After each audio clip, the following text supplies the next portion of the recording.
Awas. Diajeng pergiwa. Gage mapano diajeng ndak boyong, ndak penake. Sesanggilan marang pun kakang jenenge. Yo, pergiwa. Manut Delatang, dang. Awas. Yo. Ini pergiwa, ndak bopong pergiwa.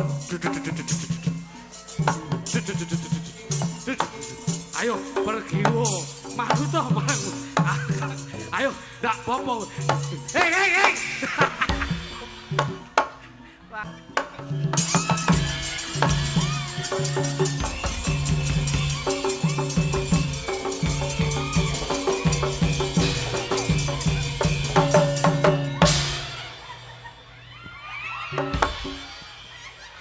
Matur sembah nuwun satu tembang Terminal Gayatri Meet in Duja. Monggo. Oh sampun lho Pak. Masyaallah nggih. Matur mbah nuwun. Ngapunten niki jenengan ndak kena macem-macem mergo niki di wilayah saya. Leres-leresipun ngoten. Nanging saderengipun ngaturaken assalamualaikum warahmatullahi wabarakatuh. Waalaikumsalam warahmatullahi. Alhamdulillah wa syukurillah. La quwata wa la quwata illa billah. Mas Minto. Dalu niki saged nderekaken panjenengan sampun pinten-pinten putaran dalu niki pinanggih malih. Nggih. Sowan wonten dalipun Pak Darmaji, Bu Suliani. Nggih. Ing dalu menika nglenggaken Keng Putra wonten ing Pawiwan Agung. Wonten ing pahargan menika andum katresnan anggenipun bebrayan insyaallah tumuju wonten ing bebrayan ingkang sakinah mawaddah warahmah tinampi ridho lan hidayah pinanggih barokah. Amin. Dongane wong melek wengi bengi iki akeh diijabah dening Gusti Allah taala. Ternyata piyai ngriki nderek Bragung Mas nggih. Sumbragung nggih. Alhamdulillah piyayinipun leh semanak grapyak Mas Minto. Dalu niki mengeti Keng Putra anggenipun lenggah wonten ing Bale Wisma Agung. Nyuwun pangapunten Mas Minto. Nggih. Saben-saben wonten pahargyan lak mesti mantenan nek mboten mantenan bersih desa. Yen ora bersih desa sunatan, luput saka sunatan syukuran. Kula nek syukuran sunatan bersih desa kula sik gelem urun donga, urun rerembug ingkang positif. Ning dalu niki kok kula ken urun rembug pangapunten saestu. Kula nek dalu niki anggenipun Mas Heru kalian Mbak Akvina, anggenipun bebrayan pangapunten kula mboten saged tutur-tutur. Sami, jenengan kalih kula profesinya sama, statusnya sama. Dalu niki kula nggih mboten patek wani nuturi temanten. Lah niku Mas Minto. Niki dipasrahke kalau dulur mulanang Mas Didi. Nggih, kersanipun Mas kula klutuke mawon. Soalipun kula niku ajeng tutur-tutur manten wedi. Wong kula dhewe butuh dituturi to Mas. Nadalah. Dadi kula niku pasrah bongkohan kalih Mas kula sing lagi niki lebih positif pikiranipun. Ngoten. Kersanipun nggih tanggung jawabe Mas Jo Kluthuk. Wis ben Mas Jo Kluthuk mawon sing tutur-tutur kula tak meneng mawon. Padha kalih kula nggih ajeng meneng niki mengke. Ngoten lho. Wis saiki masa bodho sampean Mas. Masa bodho sampean kepiye apike Mas Heru karo Mbak Akvina iki kepiye? Ngono. Aku tak ora melu tutur-tutur, domonge aku wedi kok. Aku ki dina iki butuh dituturi. Ngono. Dadi gempil kamardikan Mas Kluthuk nuturi temanten awake dhewe gempil utawa melu kaya ngapa mirengke tuture. Sampeyan tak hormati sebagai wong sepuh. Disesep supaya ben iso apuh kepiye pikirane sampeyan. Saya pancen ya merasa nuturi mergo keluargamu dhewe ya sik ora kok murat-marit jer aku bocah enom wis sepuh saka pantene kok. Tapi awakmu ki termasuk introspeksi. Nggih. Wong iki kudu sadar diri sing kepiye anggone. Iso nuturi wong ning harus introspeksi diri sendiri. Mawas diri. Iso ngajari ning kudu iso nglakoni. Apik. Wong awakmu nuturi manten kan ya ora mungkin. Nggih. Wong awakmu dhewe ya sik gejolak rumah tangga sik murat-marit gitu. Ya butuh sampean sing ning ya sok nulari. Betul. Sing langsung nuturi neng buri. Loh, lah ngapa to Mas? Wong arep buri ya padha wae. Ya setidaknya itu harus jelas ngono lho. Yang di depan. Iya. Sing gak iso nuturi neng buri. Oke. Ngono lho. Jadi penting. Masalah ini Kula niku kalih Mas niku ngeten senenge. Saling menutupi dan melengkapi, Mas. Betul. Mboten kok congol cumongol mboten. Dadi kula nek ora iso tutur-tutur nggih Mas kula sing nuturi. Panjenengan pun pasrah nggih Mas. Mergo rumangsa ngrumangsani enek sing luwih pinter, enek sing luwih sukses, enek sing luwih ngerti. Saestu Pak, saestu. Mula nggih monggo Mas Jo kluthuk. Lho, kowe nyapa ning ngarepe? Lho, Iso nuturi manten apa ora? mboten saged. Ora iso kok ning ngarep iki. Lah kudune. Ning mburi. Lah yo ngono lho, wong yo aku ki aji. Ah, yo ngono. Keluarga ning mburi Alian ning gen. ngarep. Keluargamu ya Ramos. Sik toh. Lah sampean kok yo melu mubeng mburi ngopo? Keluargaku ya murat marit. Kowe iki yo sembrono kok iso. Pak Darmaji menika piyambakipun. Pak Darmaji menika. Niki lho Pak Darmaji. Ono kalih Bu Sulan. Kalih Bu. Ayo. Sulaini. Bu Salaimi. Hmm. Piyayine iki merantau, Mas. Nggih, Pak Wonten. Darmaji teng Malaysia. Ngoten. Bu Sulaimi Nah, niku teng Taiwan. ngono. Jadi Jadi- mereka berdua itu beliau berdua berjuang. Ini yang bisa dinamakan bahwasanya mereka berdua, Pak Sulaimi kali Bu Pak Darmaji. Pak Darmaji kali Bu Sulaimi menika pahlawan Devisa Negara. Ngono. Pak Minto. Heeh. Jadi beliau berdua itu bisa dinamakan pahlawan Devisa Negara. Nun sewu, ini sudah terbukti bahwasanya kesuksesan beliau menika sing lanang nyambut gawe ning Malaysia, sing wedok nyambut gawe ning Taiwan, nyatane sak menika saged dados keluarga ingkang sukses wonten ing Rejo Agung menika. Alhamdulillah kok Rejo Agung mbahmu Di sini iki Beragung. Beragung. Wah, lha iki ya rada slewang iki ya. Teng Beragung menika dadi dhuwit oleh ke Malaysia, dhuwit ke Taiwan, menika dikumpulke dadi siji ning Beragung, menika beliaunya keluarganya sampun sukses. Nyatane sudah terbukti beliau berdua menika sampun duwe usaha. Usaha napa, Mas? Pabrik paralon menika sak menika Paralon mbahmu kiper kok iso. Wong kuwi tempat pembuangan air kok iso pabrik paralon iki lho. Wah, kowe iki jan mripate kok ndi-ndi kok, Mas? dadi ngeten Pak Minto. Pak Minto. Manten berdua menika. Endi mantene iki lho? Kok manten berdua menika endi? Wong mantene di depan kuwi kok Di iso. mantene di mantene. Lah kuwi baguse kaya ngono putih kaya ngono kuwi jajali. Di Burisan kuwi lho. digital gundulmu. Ya ampun, iya, Mas iya. Heru iki lho. Wong mau wis jagongan ngono kok iso. Putih kuwi oleh lek sadurunge ndek bojo. Ning yen wis ndek bojo kudu ireng. Piye ta bocah iki Sik, kok iso? sik, sik. Ini harus diperjelas Loh, putih klarifikasi. oleh sadurunge dadi manten. Ning lek wis dadi manten kudu ireng Pak Minto. Lah kok ngono? Lho kene putih ki biasane sadurunge dadi manten kuwi ndelik perawatan ki penting. Tapi sakwise dadi manten kudu bekerja keras nyambut gawe untuk menghidupi keluarga. Paribasane ora roh udan, ora roh panas. Ora roh awan, ora roh bengi. Bengi kudu nyambut gawe. Paribasan adus keringet dilakoni. Adus keringet niku kudu dilakoni. Kudu ireng ya. Lho kene Wah, Bos. bener. Loh. Biyen ibuke cah-cah ki penyawangku saurunge dadi manten ki putih. Putih. Bareng suwe-suwe kok ireng. Nah, ngoten lho. Pak Kene Minto. iku, kene iku. Malah kewalik. Eh? Biyen Ibu Sri ki ireng. Heeh. Saiki putih. Sapa sing ngomong kuwi apa roh lek putih? Roh. Ireng. Mosok. Sesuk fotonan lho. Kok bukan moto ki urusan apa kok iso mangsane. Dadi ngono Pak Minto. Heeh. Dadi manten ki nun sewu. Wong lek dadi manten wong lanang kuwi paribasane aja wedi awake reget.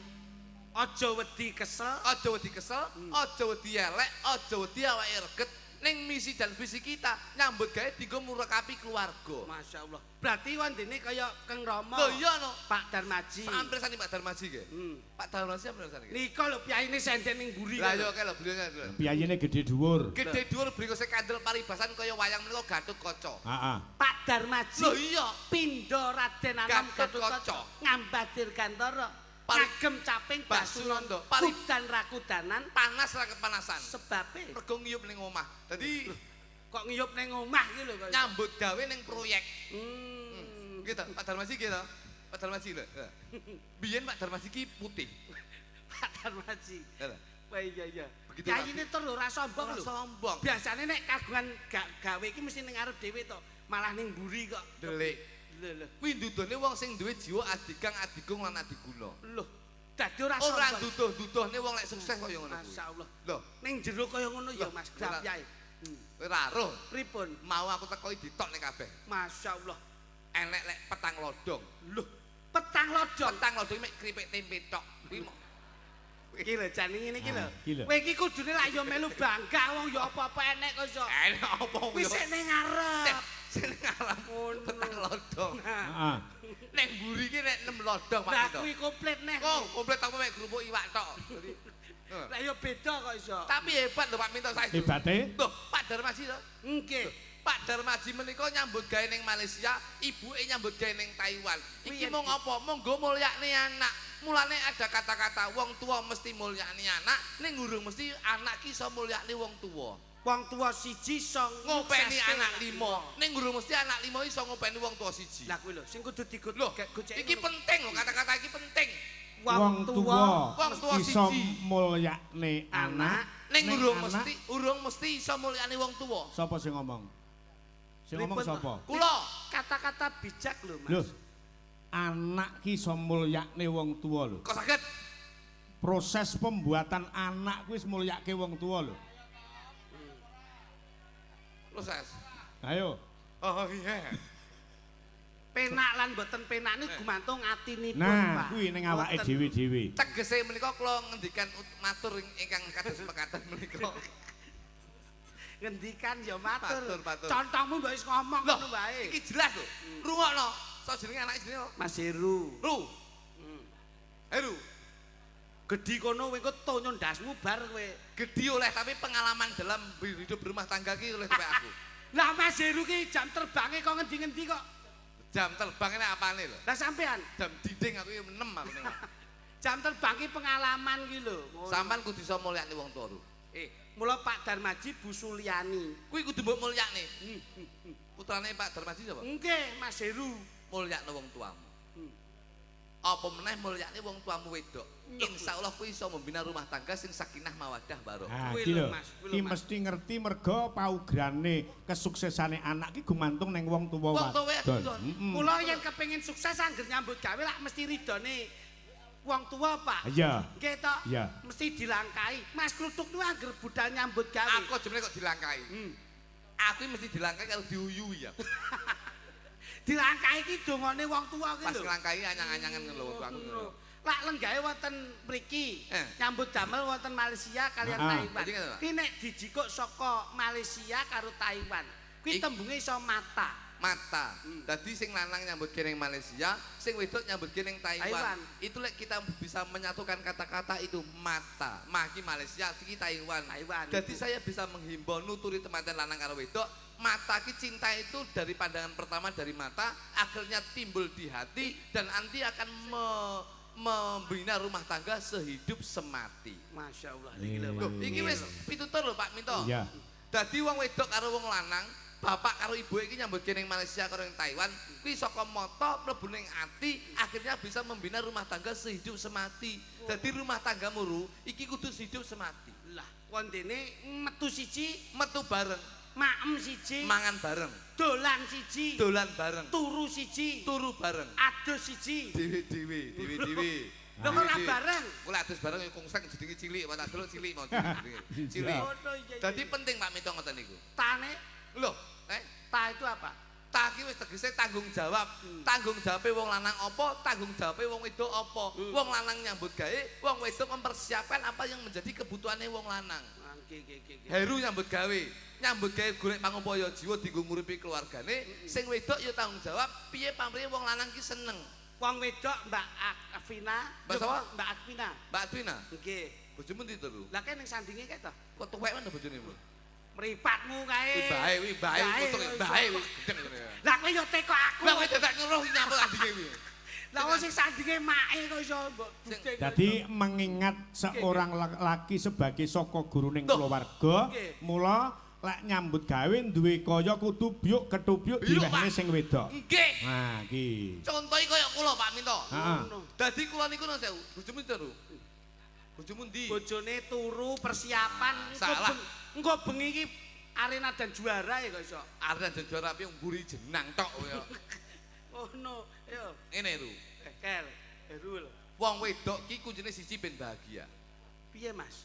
Kudu mbok blonjo apa sing dadi kepingane wong wedok kudu mbok tutne. Loh, dadi wong wedok pengen apa-apa Tutne, turuti. turuti. Ya nek kemampuan iki cukup gitu, Mas. Lah nek kaya Mas Minto bengi mayang ngene iki, buke nyuwun apa-apa iso ngudaneni. Lah nek terus kemampuane nyambut gawe beda pripun? Sesuai dengan kemampuan awake dhewe Pak Minto. Heeh. Wis wong wedok ki senenge apa? Turuti. Mbuh piye carane golek utangan los. nuruti wong wedok. Lho, nggih Pak Minto. Lek wong wedok kena nggih daringan patut untuk dituruti. Ngono lho, Mas. Lho. Terus Lek wong wedok mung mburu senenge dhewe ora mikir keluargane piye coba. Gaya hidup lho, sing dituntut. lek ra gelem nurut wong wedok nuruti karepe dhewe. Pegat. Kowe aja angger pegat-pegat terus lho kowe. Lho, los iki. Kowe las-los bojomu ya mbok losne. Nyatane kowe dhewe ya mumet to ya an. Lho, Nyetir wong wedok kuwi angel. wong wedok ki keras kepala. Wah, apa es batu Lho, Sing ngomong lek wong wedok keras kepala sapa? niki Sing keras kepala ki wong lanang. wong wedok Pak Minto. Wong lanang. Kok saged? Teko wong wedok-wedok lek wong lanang ate ndak keras kepala nesu apa ora jajal? Pak Minto kuwi kepalane siji. Pak Minto. Iki kepala liyane Pak Minto. Iki jane bukune kok ngendi to? Aku nganti gak cethuk aku. Hei, Pak Minto iki duduk kuwi. Ayo terus coba. Wong wedok ki di nun sewu, wis dikodratne keras kepala. Tapi mek kepalane tok, liyane empuk. Kowe aja pilih-pilih lho. Wis to. Kabeh ki ya ana sing keras ana sing empuk. Tegese keras kepala ki pemikirane sok kalau wong wedok ki nun sewu. Ki kodrate ya. Siji gampang emosi, loro cemburu ki tinggi, sing keloro apa sing didadi karepe kudu dituruti ki wong wedok. Tambah sitok. Tapi atine ki empuk, tegese gampang nangis. Lah kuwi. Tangane ya empuk, gampang nyambut gawe. Alhamdulillah. Lah, terus liyane ki ya Justru sing nangis ki malah sing atos. Pak Minto iki kok kono nyapa to Pak Minto. Sampeyan ndak ngerti apa sebabnya kok nangis ki mergo atos. Lah ya. Mergo nangis ki duwe gegayuhan di kekarepan. Kudu Iki lek dipinangan. ngerayu karo wong lanang terus kanggo cara nangis. Wong lanang ben nyoh sakmene, nyoh semene. Piye to, Pak? Pak Minto. Hah? Niki ilmu kula. Wis to. Iki lho, rungokno kodhok kaya ngene. Kodhok ya.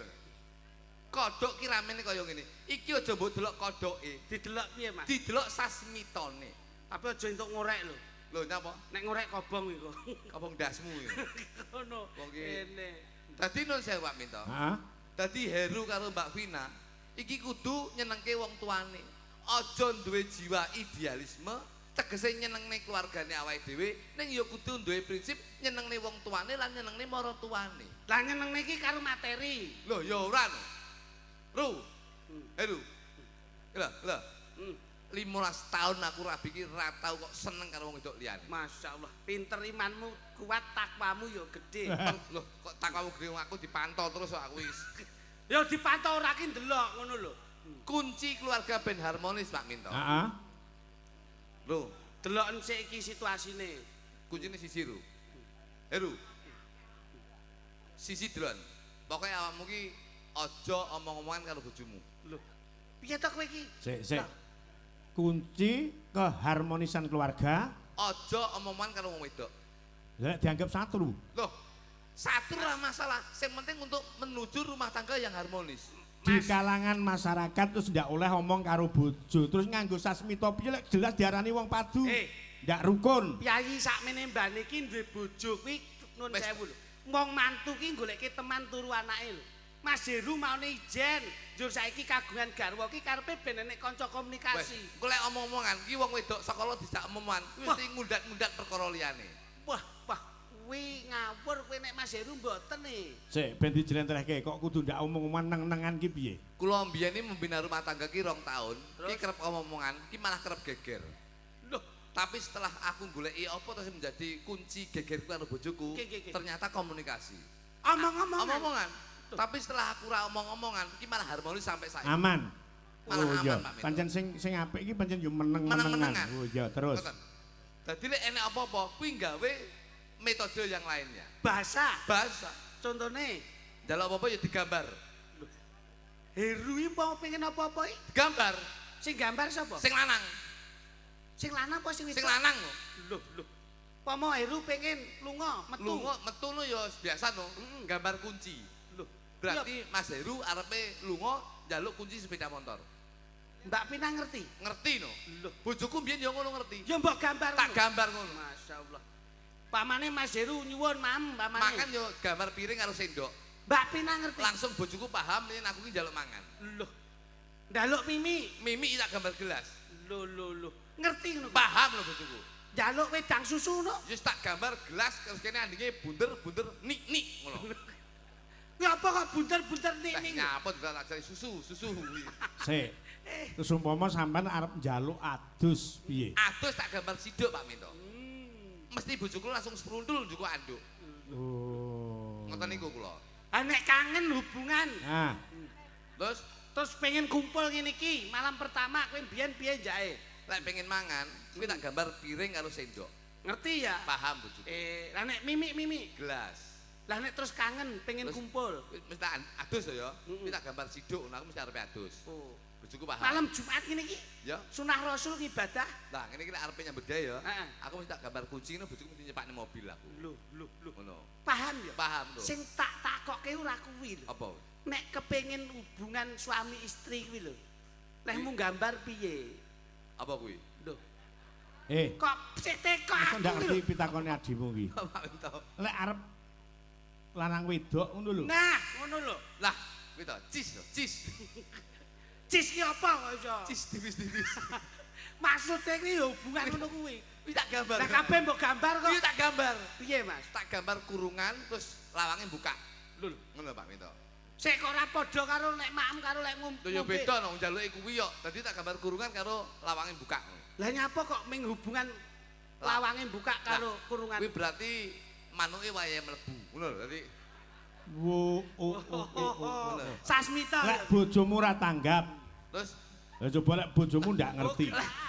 ora tanggap. Ora tanggap. Kuwi tak gawe gerak tubuh. Loh. Gerak tubuh piye? Loh, nggih dengan gerak tubuh lho Pak Minto. Terus contone njajal piye? Jaluk apa? Ya arep turu awor kuwi mau. Turu awor ya aku lek mangan ngene to. Nggih. Lek ngombe ngene. Nggih. Lek njaluk turu awor wis biasa. Piye, Mas? Jalukku mesti mek ngono. Wah, bojomu marah. Mara. Terus akhirnya kodemu Kodeku mek ngene. Apa wi? Pak Minto nyapa to. Oh, anu, olahraga. olahraga. Lah olahraga iki nyapa to Pak Minto. Lah ngene Ngene lho, Pak Minto. Senam to, senam. Oh, ngedukne meteran. Lah alah, kok meteran iki? Mosok meteran gune ning kene. Bar diukur, Ngene lho, ngene. wah cepot celana. Nah, ya kuwi lho, cepot katok. Iya, Tanggap. Ini kan ngitik nih, kok jelasnya nyapa tuh jadi ya. Wong jenenge nutur iki ya nuturi sing apik. Iya, mantu ngene. Ora kok nuturi ning Gak, gak, sasmitane gak. sasmita sing Gak, gak, lapas. guyon. Wong Mas Heru iki piyaine meneng ngono kae lho. Meneng. Menengah Heru iki glendem kita ya. Loh. Kok glendem piye to? Tegese glendem ki beliaunya Heru ki glendem untuk membina rumah tangga, ngono. Wong piyaine nyeneke meneng anteng. Wong kira enek pepatah mengatakan to Mas. Heeh. Air beriak tanda tak dalam, air tenang menghanyutkan. Saiki ngene Mas Kritik nggih. Nggih. Untuk membuktikan bahwasannya untuk minta hubungan suami istri. Nggih. Ki ben jelas ki diperagake karo presiden. Kuwi lah anu ya.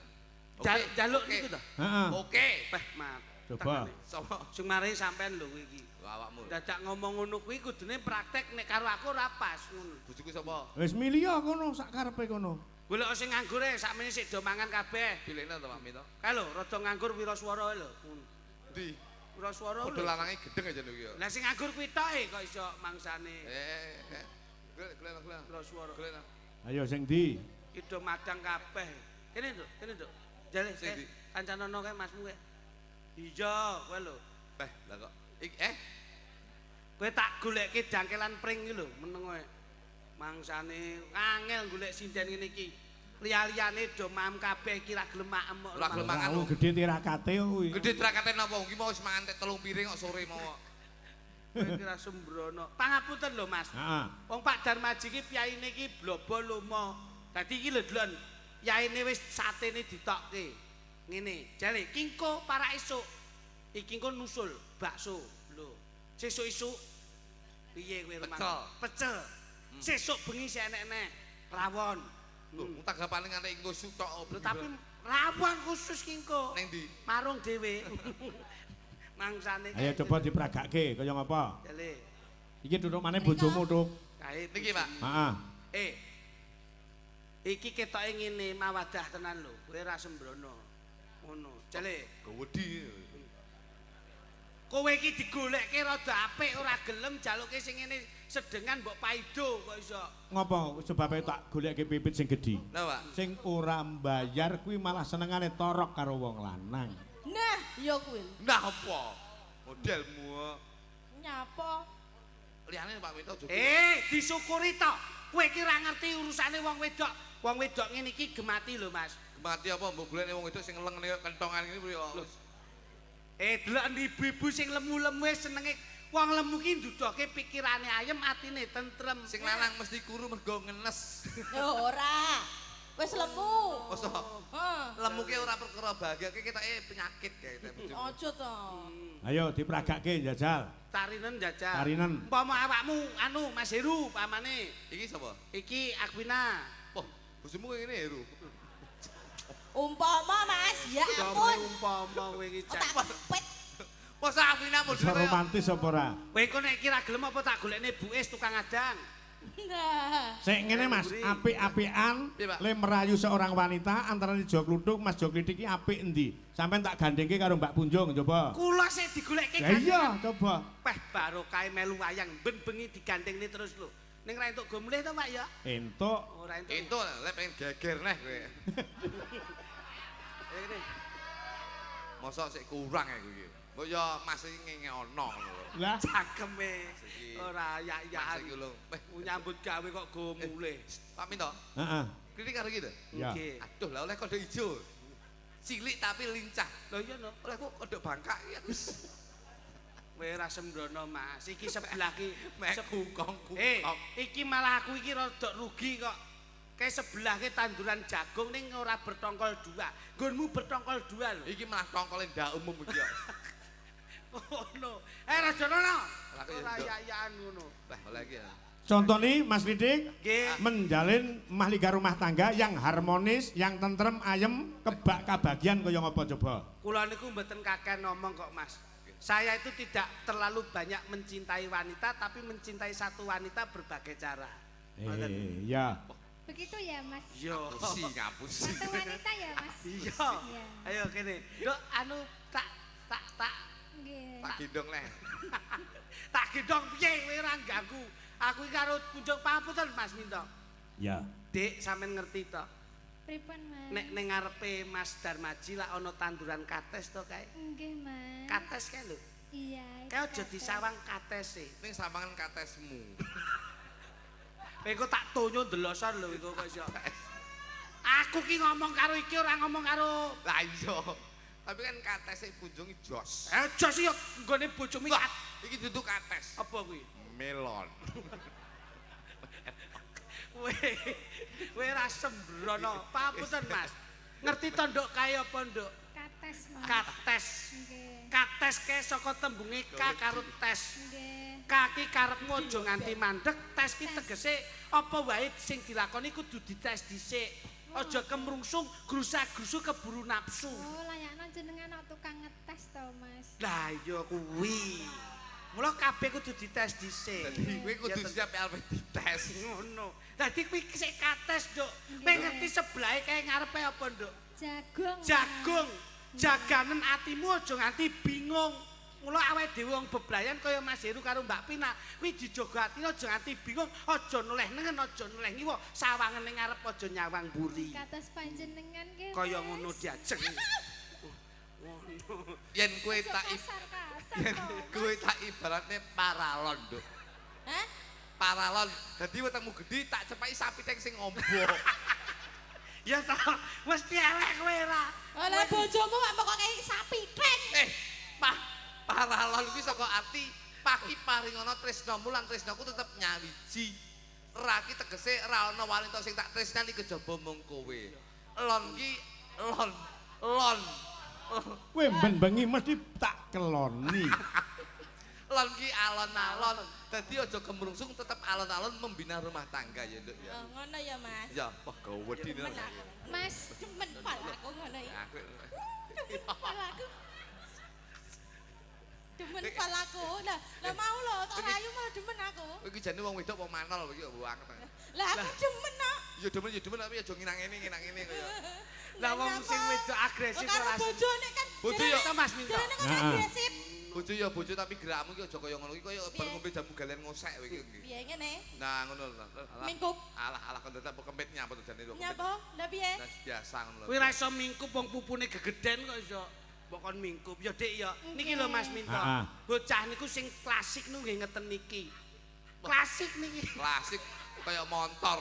Loh, kepiye to sam uang ki luwih becik. Klasik bojomu lek bojoku ki herek.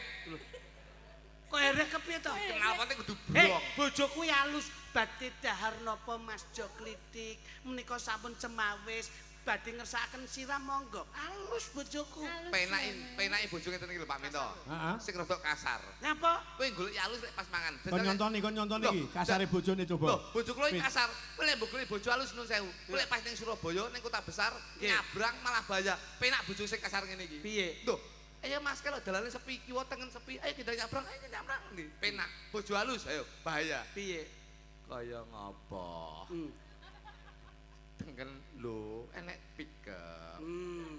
Aduh, lho, mlaku klunu urung teko nggon tabrak pickup bongko kowe. Ya ta, nek ra seneng karo dulur ngeten iki. Iya, Pak. Lho nek sok lairne Nyawa? alus bojoku timbang bojomu. Kaya apa? Lah iki iso nek umpama nuntun putune, ayo nduk istighfar, nduk nyebut asmaning Gusti. Kuwi lho, sirahe jabang bayi wis ketok tungul-tungul, nampil napas, ngunjal ambekan. Kuwi lho nduk alus metu pun nang jabang bayi gangsar. Kasar. Ha iki lha nek bojomu kasar piye? Ndang mekokok, ngono piye kowe? Ha kuwi lho wis molo-molo kuwi lho. Ayo Mas. Bu golek pas kuwi Pak Minto. Jajal pas tanggamu kobongan. Piye? Loh, lha lek penak bojoku. Kalau omahe Pak Minto kobongan, ayo kita golek banyu. Dan disiram grujuk-grujuk yang mampet. Kena bojomu lho. Piye, Mas? Loh. Apa kayak kedul. Ora enak ya. Urung teko nggon main tak. Wis ra gagas. Mas pelokmu, Mas. Pelok, Mas. Sekarang gitu ya. Mas, Dalem. ketika kamu memegang tanganku, apakah ada yang marah, Mas? Yen nesu kuwi sarana kanggo nduduhke rasa tresna. Mekaten. Iya, apa wae sing tak lakoni ora ana siku dendaning Jawata. Kabeh wis ditata. Sekarang sudah tidak marah-marah ya, Mas? Ora ana. Mergo wis kena lantai kelapson. Wah, Ya ora kok iso. Coba.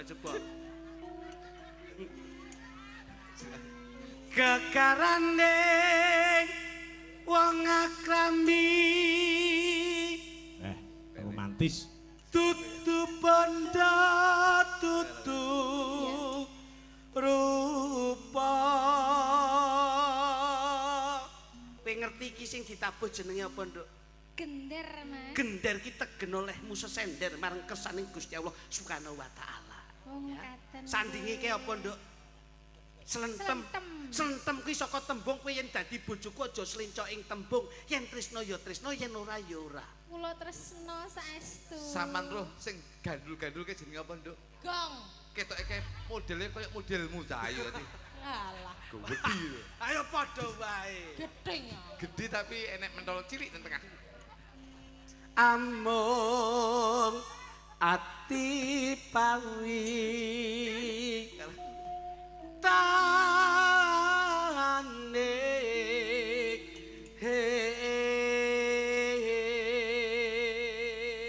Wah, romantis. Kayak iso apa ora kasing sisih lor kae. Sakit Pak Minto. Aku rayunan, Mas. Sayang. Iya, sayang. Bibit, Iya. apa bedamu sampean karo salon Cahayu? Enggak eruh, Mas. Apa, Mas? Kita elek bedane. Nyampur aja genset. Mengecewakan.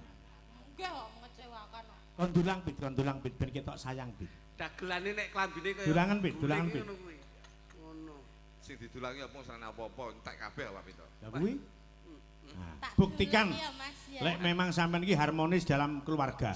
Aja kalah karo keluargane Jo Klitik. Nah, nggih Pak Minto. Tak dulang ya, Mas. Iya. Aku suwi enelek 6 tahun rambut dulang, Nduk. Ndek ngenali mbok dulang malah Ndek Cahayu. Masuk mangan tenan iki. Alah. Apa kowe ora gizi ora vitamin blas? Lah wong kowe? didulang turane wong. Ditulang turane sinda-sinda. Didulang turane wong lek mu seneng. Ya Allah. Pras. Ngono mbok pamer nih. Nyepres, Mas. Nyepres. Aja mbok buak, biasane tisune kuwi mambu siti ya dipangan lho. Ngono. Ya, krek. Nyapa? Lombok tok. Lah wong setiae ngono kuwi. Ngombe ya, Mas. Aja kaget. Ngombe ya, Mas. Mimi, ya? mimi. Mimi. Mas. Mimi, anu aja kuwi to, pipit nyapa ta. Sing ndi? Lah langsung nang ngene kemasane kuwi. Mimik ya, Mas. Alon-alon ya, Mas. Nek mimik ya, Mas ya. Nyapa to sing iki? Lah sing ndi? Kuwi lho. Engko sing kuwi engko. Mimik sik. Jan setia tenane bojone. Bojone setia Oh, tenan. setia. Setia. Bojone setia. Iki mimi plus masuk angin. Ya. Setia lho. Ayo, nah Pit sik ngelak Pit. Sik ngelak. Tas sik ngelak. Sik ngelak. Ya, sik tak bukane, Mas. Bojone setia. Nah. Aku ning ya ora ngono kuwi mbok cawiske ning mejane penak.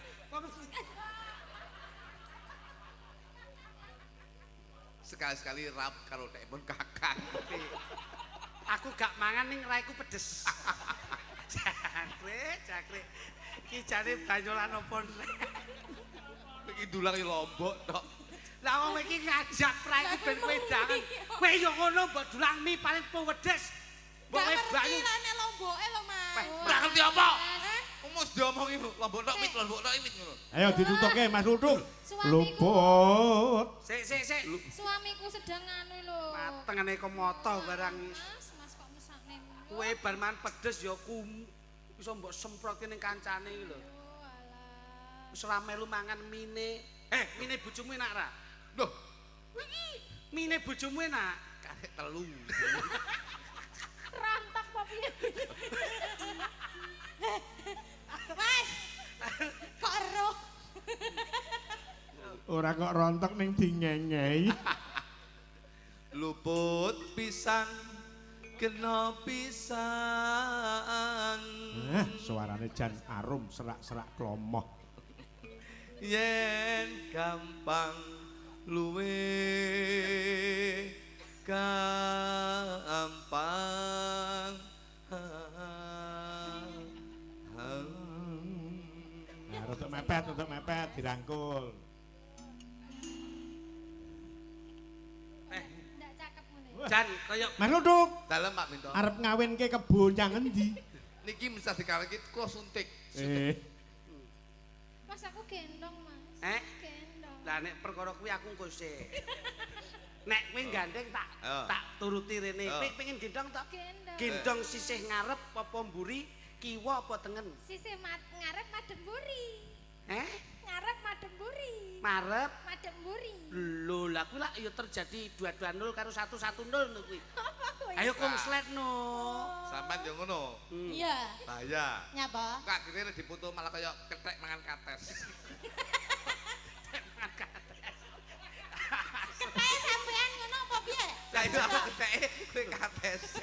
Lah nek aku lho luput pisan Bahaya. kena pisan diajeng pergiwa manuta marang pun kakang diajeng pergiwa Nggih, Kang Mas.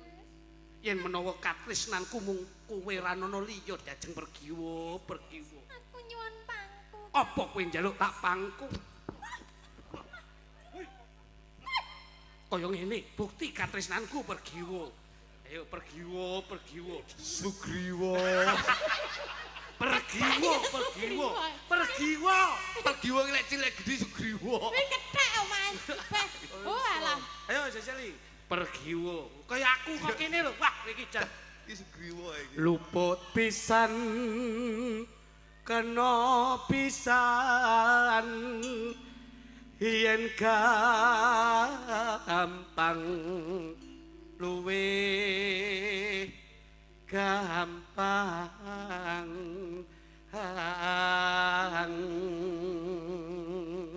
diajeng garwanipun kakang diajeng Njing, Kang Mas. kowe nyuwun apa bakal tak udaneni waton ora nyuwun mudune lintang rembulan ya diajeng Kula nyuwun gendong, Kang. kowe njaluk gendong meneh kowe njaluk gendong meneh tak tung kowe njaluk tak gendong diajeng beluk ayo tak gendong tak indit tak boyong ana ing kadewate diajeng wis awas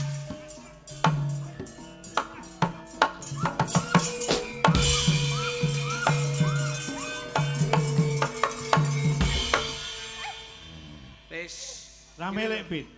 Ngono. Ya. Sampak langsung dijak Jane ngono. melek tapi musuhe kethek niki napa saged? Pergi wo. Hei, suarane gedhi pergiwo. Garwanipun Kakang pergiwo. Pergi wo. Garwanipun Kakang pergi wo. Kowe nyuwun apa pergi wo ning aja nyuwun lintang mudhun lintang lan rembulan ya. Pergiwo garwanipun lakang pergiwo. Kakang. Kakang kok lakang. Aku muni apa? Lakang. Sapa sing ngomong muni lakang? Jenengan lho. Kakang. Lah mau muni lakang lho. Bapakmu ngono lho. Sampean mau lho. Aku muni apa? Lakang. Lah iya. Lah iya. Heeh. Kok lah iya? Baleni. Pergiwo garwanipun lakang pergiwo. Galipun lakang pergi wo. Kakang. Lah ya kakang pertama aku sisi ning lakang lho. Kowe nyuwun apa pergi wo? Kula nyuwun dipondhong Kang Mas. Belum. Kok lho iki kepiye? Tak udane ni Kanjeng. Udan lindasmu ya. Napa? Enggak kuat ngebos-bos. Lho. Gatotkaca iki sekti mandraguna kok iso. Tak semayani. Piye? Lah kok dipun semayang. Ayo. Karo trisik sih. Sing wedok trisik. Awas. Diajeng pergiwo. Gage mapano diajeng. Ndak boyong. Ndak penake. Sesanggilan marang pun Kakang jeneng yo. Yo, pergiwo. Manut Delatang, dang. Awas. Yo. Ini pergiwo, ndak bopong pergiwo. Ayo pergiwo, manut toh marang. Ayo, ndak bopong. Hei. Wah, pembleser. Oleh-oleh nek yak-yakan yo ngono kuwi lho. Syukur. Lah bojone iki ning kene kok Bocah gendong nek bojone kancane. kemati. Gatotkaca rusa. Tak contoni. Wah. Pergiwo. Manut to marang pun Kakang pergiwo. Bakal ndak kepengake uripmu kowe.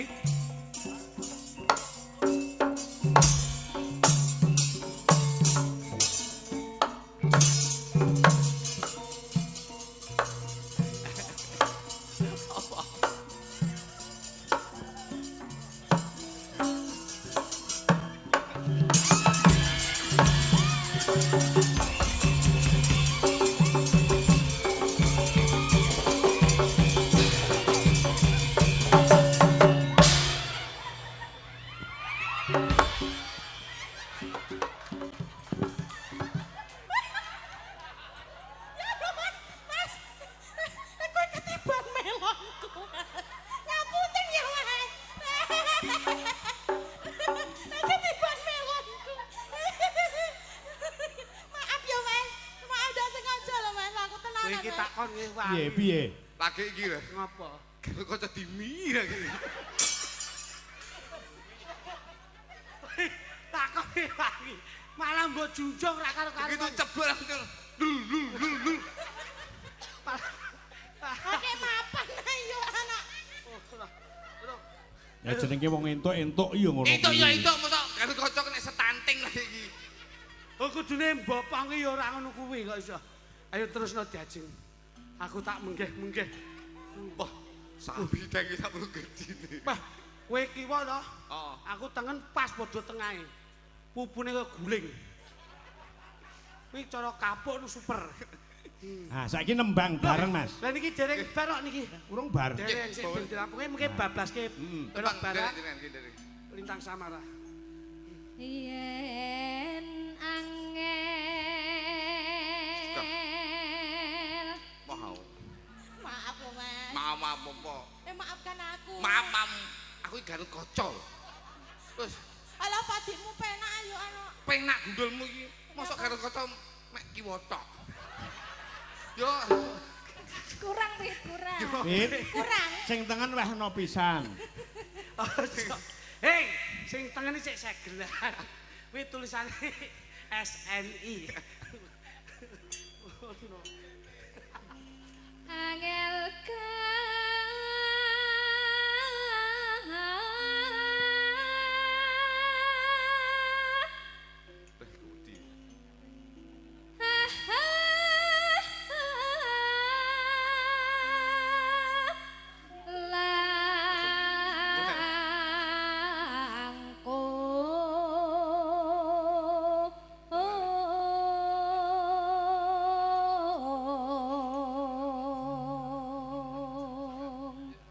tan kenoti numbas harata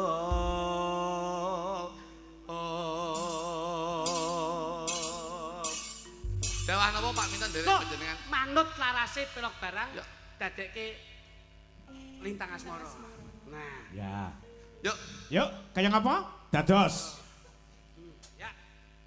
Wah, janten.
Dari mana yo Mas datangnya lintang dari sawah turun ke kali. Dari mana yo Mas datangnya cinta dari mata turun ke hati. atuku boto terus tuku setliko dalang iminto undang kaloko hari ini terus tuku panggung pancen bahani itu si dendambaan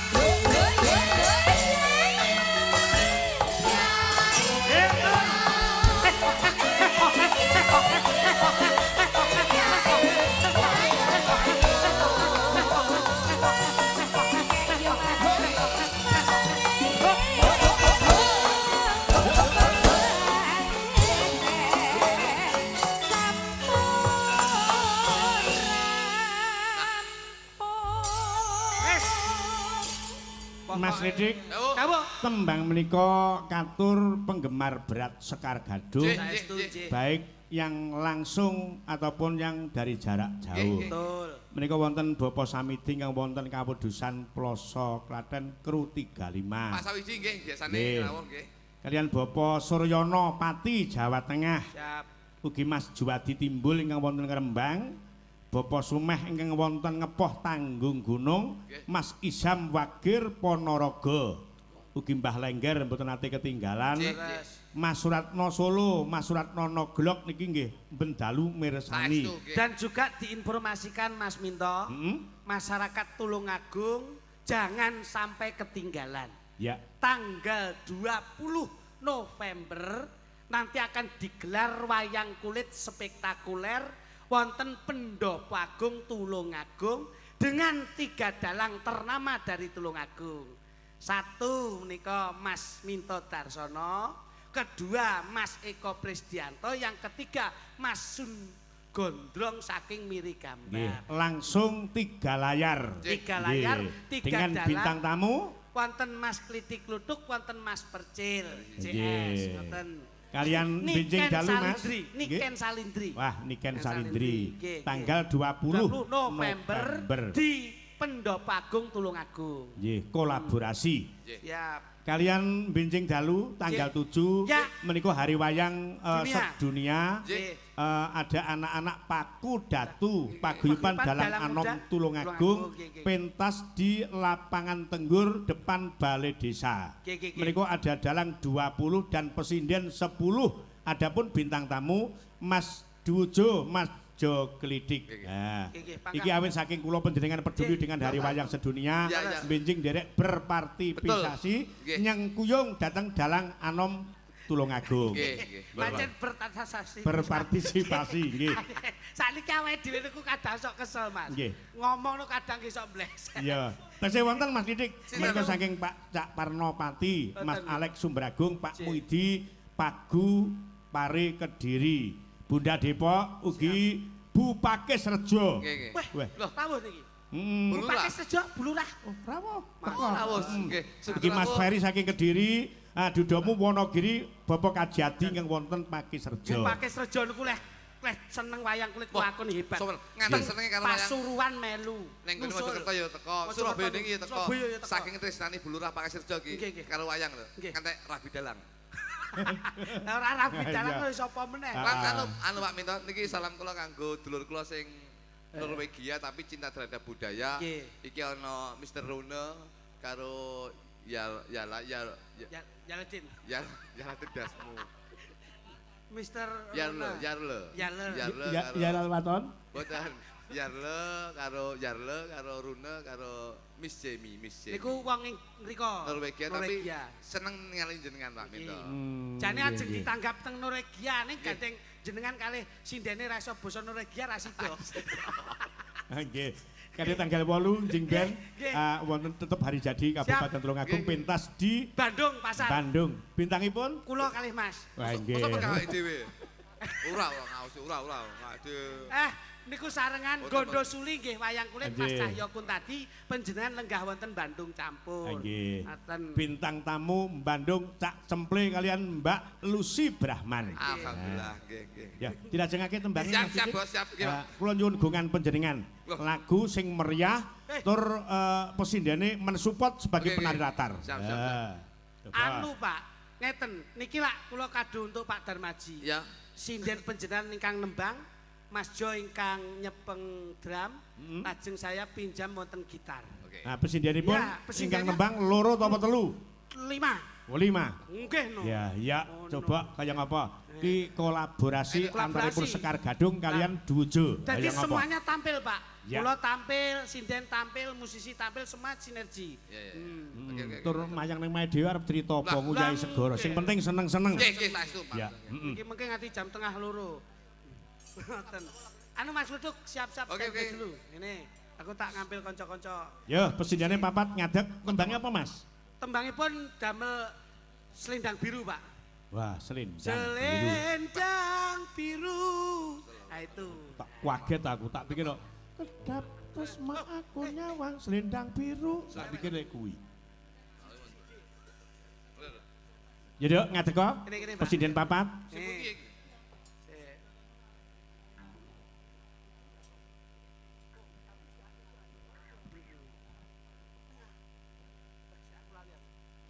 Ya, coba kaya apa? Pangapunten, niki lak nggone dhewe tadi ya wis digawe Ah, penak. digawe Sing santai. energi lho, Dok, energi lho. Iki masalahe sing ngiringi ya Mas Litik, Mas Lutung kok dikira ora Dikira mendukung. sabotase. Nah, ngono. Mm-mm. Coba Dek. Kotmu Mas, karo Benoto Mas, kotmu Mas. Ayo. Dek nih ya. Ki coba. katur Mas Joko Wibowo ingkang nusul wonten lokasi, Mas. Siap. Ya.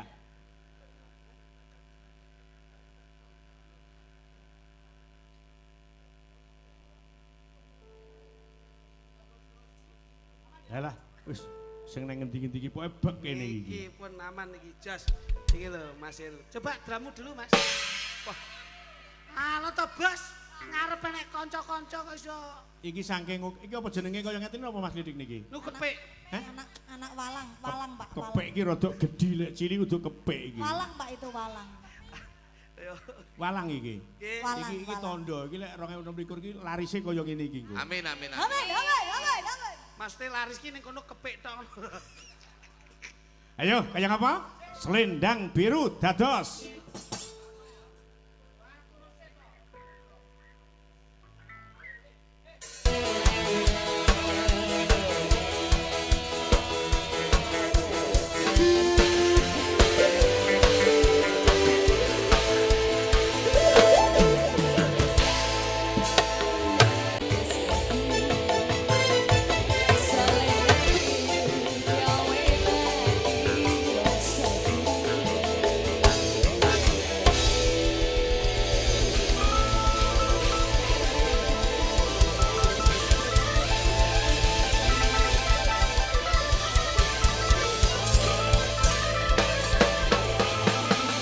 Iya.